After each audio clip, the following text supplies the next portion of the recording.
کام کو بگاڑ دیتے ہیں کہ ہم خود مصیبت میں پھنس جاتے ہیں. جیسے آپ نے ابھی دیکھا کہ آپ کے سامنے ابھی یہ بات آئی تھی کہ جب ہم اپنے زندگی کے مسائل قرآن و حدیث کی روشنی میں حل کرانے کے بجائے ہم ایسے انسانوں کے پاس لے کر جاتے ہیں، غیر مسلم لوگوں کے پاس یا ایسے لوگوں کے پاس جن کو دین کے زیادہ نالج سمجھ نہیں ہوتی ہے، تو وہ مسائل کو حل کرنے کے بجائے اس طریقے سے مسائل کو مطلب وہ اس طریقے سے حل کرتے ہیں کہ وہ اور انسان اور زیادہ پریشانی میں پڑ جاتا ہے اور زیادہ مصیبت میں پڑ جاتا ہے.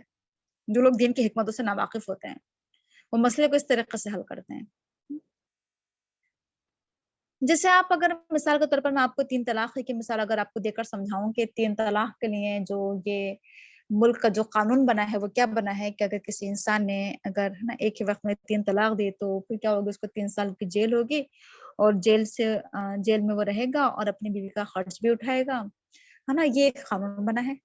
تو یہ قانون جو بنا ہے یہ حکمت سے عقل سے بہت دور ہے. یہ کہ وہ انسان جو جیل میں ہے اور وہ کیا کرے، اپنی بیوی کا خرچ کیسے اٹھائے جب وہ کچھ کما ہی نہیں رہا ہے، کچھ کر نہیں رہا ہے، تو کیسے وہ اپنا خرچ کیسے دے گا اپنی بیوی کو. سراسر بیوقوفی پر مبنی.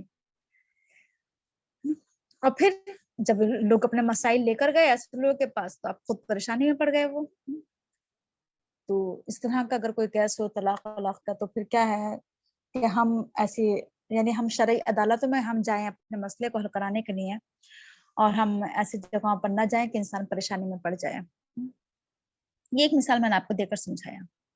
تو اللہ تعالیٰ کہہ رہا ہے کہ لوگوں پر اذا اصابت مصیبہ بما قدمت ایدیہم، جب لوگوں پر مصیبت آتی ہے تو کس وجہ سے آتی ہے؟ اپنے ہی اعمال کی وجہ سے آتی ہے، اپنے ہی کرتوتے کی وجہ سے. اپنے آپ ہی وہ کچھ ایسا کر بیٹھتے ہیں کہ وہ خود مصیبت میں پھنس جاتے ہیں. اب ہوتا کیا ہے کہ جب انسان کے اوپر مصیبت آتی ہے اب وہ آتے ہیں روتے ہوئے پریشان ہو کر. یحلفون باللہ، پھر اللہ کی قسمیں کھاتے ہیں. یہ بھی منافقین کی ایک خصلت ہے نا کہ وہ کیا کرتے ہیں، قسمیں بہت کھاتے ہیں. دیکھیے بہت زیادہ قسمیں کھانے والے جھوٹے لوگ ہوتے ہیں جن کو اپنے آپ کو سچا ثابت کرنے کے لیے قسم کا سہارا لینا پڑتا ہے. دیکھیے جو سچے لوگ ہوتے ہیں نا انہیں کبھی اپنے آپ کو سچا ثابت نہیں کرنا پڑتا ہے، انہیں قسمیں نہیں کھانا پڑتی ہیں. سچ ہے تو سچ ہے. جھوٹے لوگوں کو اپنے آپ کو سچا ثابت کرنے کے لیے کیا کرنا پڑتا ہے، قسموں کا سہارا لینا پڑتا ہے. کبھی اتفاق سے کسی انسان نے اگر کسی بات پر قسم کھا لی تو وہ الگ بات ہے، لیکن بات میں قسمیں کھانا ہے نا، ہر بات میں اپنے آپ کو سچا ثابت کرنا، یہ منافقین کی خصلت ہے. منافقین کی خصلت ہے کہ بہت زیادہ جھوٹے بھی ہوتے ہیں، بہت قسمیں بہت کھاتے ہیں، بار بار اللہ کو گواہ بناتے اپنی باتوں پر. اب ہوا کیا کہ اللہ کے قسمیں کھاتے ہیں. پھر وہ دیکھیے منافقین کا ایک کردار یہ تھا کہ کیا ہوتا تھا کہ جنگوں سے بہت دور رہتے تھے.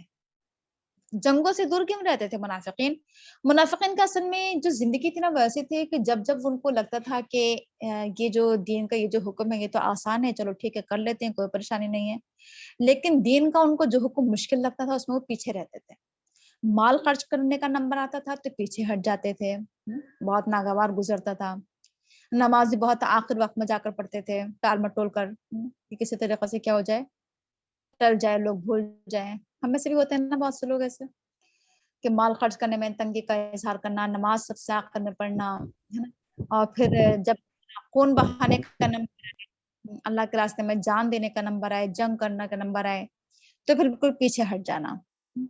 یہ منافقین کا ایک کردار تھا. یہ کردار ہم میں سے بہت سے لوگ پایا جاتا ہے. ہم میں سے آج بھی بہت سے لوگ بہت بزدل ہیں، بہت ڈرپوک ہیں، بہت پیچھے رہتے ہیں ان تمام معاملات میں.